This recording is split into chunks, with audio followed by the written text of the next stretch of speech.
So, in this video, I'm preparing my interview. Ayoko nang tansyahin tong damit ko. So, the goal now is to... Di naman siguro makikita sa video. Let it go, let it go. So, I have this very little makeup. I don't really wear makeup. Sabi yung damit, hindi mo nang pinlansya.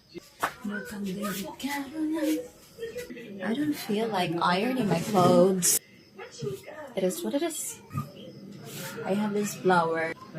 So, lagay ko lang yan dyan para kulay mo lang yung mukha ko. So, maglagay na ako ng lipstick.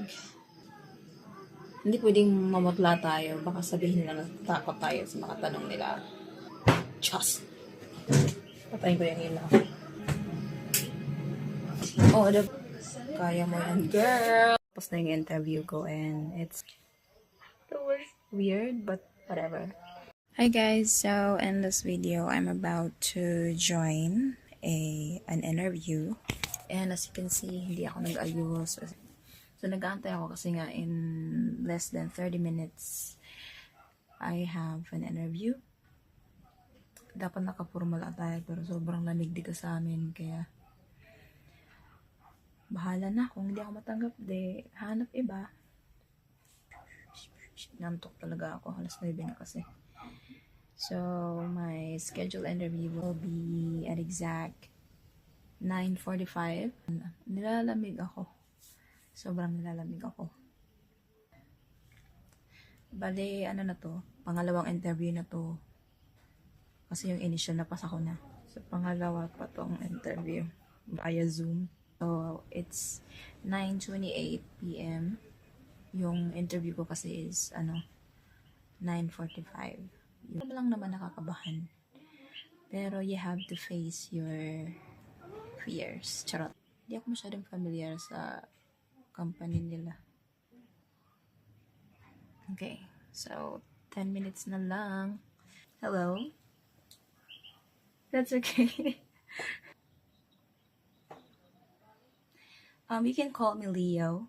Yun, I have some good news for you guys. So, fortunately, tanggap tayo sa pinag-apply natin.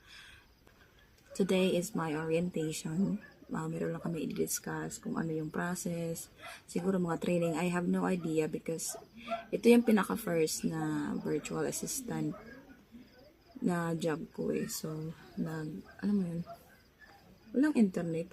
Shoot, akala ko nawala yung internet ko.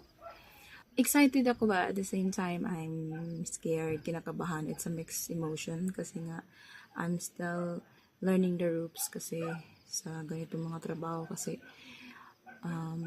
sobrang haba ng panahon na nagstay ako sa BPO industry to the point na parang yun lang yung alam ko, which is nagsisisi ako, I should have experienced a lot of work, hindi lang sa call center kasi ang dami pang ang mga skills dyan na dapat natutunan mo,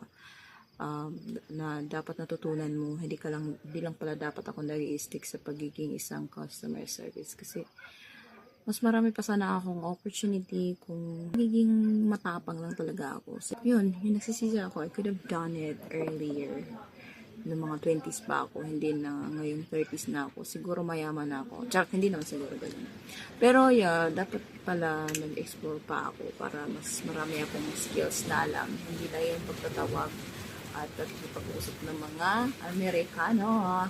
So yun guys, I hope meron kayong or kung wala man kayo natutunan sa video ko, sana at least na pasaya ko kayo. So ayun.